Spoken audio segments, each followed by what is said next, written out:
Driving లో అనుభవం లేని ఓ మైనర్ కారు నడిపి ఓ నిండు ప్రాణం బలిగొన్నాడు. ఓ కుటుంబానికి జీవితకాలపు వేదనను మిగిల్చాడు.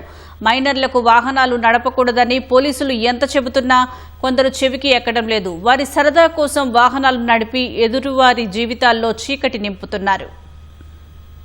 హైదరాబాద్ కార్మిక నగర్లో మైనర్ డ్రైవింగ్ కు ఓ విశ్రాంత ఉద్యోగి ప్రాణాలు బలయ్యాయి. ఆయన సోదరుడు తీవ్ర గాయాలతో ఆసుపత్రి పాలయ్యాడు. రోడ్డుపై పార్క్ చేసిన 7 ద్విచక్ర వాహనాలు ధ్వంసమయ్యాయి. మైనర్ డ్రైవింగ్ చేసి సృష్టించిన బీభత్సం అంతా ఇంతా కాదు.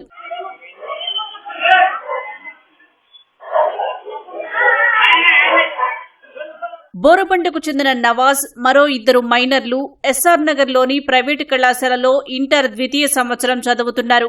స్నేహితుల దినోత్సవం సందర్భంగా ముగ్గురు అనంతగిరి హిల్స్ కు వెళ్లాలనుకున్నారు. శ్రీరామ్ నగర్ లో ఇమ్రాన్ వద్ద కారును అద్దెకు తీసుకున్నారు. కార్మిక నగర్ లోని బోరు వద్ద వాహనాన్ని శుభ్రం చేశారు. కారును అక్కడే నిలిపిన నవాజ్ మళ్లీ వస్తానని ఇంటికి వెళ్లి వస్తానంటూ వెళ్లాడు. డ్రైవింగ్ రాని ఒక బాలుడు తాను కారు నడుపుతానంటూ ముందుకు తీశాడు. కారు వేగం పెరగడంతో కంగారు పడిన ఆ బాలుడు వీధిలో నిలిపిన ద్విచక్ర వాహనాలు ఢీకొడుతూ ముందుకు వెళ్లాడు. బ్రేక్ కు బదులు యాక్సిలేటర్ నొక్కడంతో కారు వేగం పెరిగింది.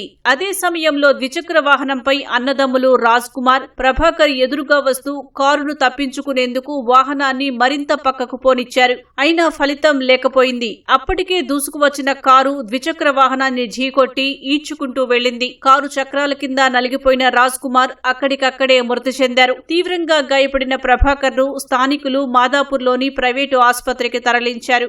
సహాయ చర్యల్లో ప్రమాదానికి కారణమైన బాలుడు పాల్గొని మెల్లగా జారుకునే ప్రయత్నం చేయగా స్థానికులు పట్టుకుని దేహశుద్ధి చేశారు. బాధితుల ఫిర్యాదు మేరకు పోలీసులు 4 కేసు నమోదు చేసి దర్యాప్తు చేపట్టారు.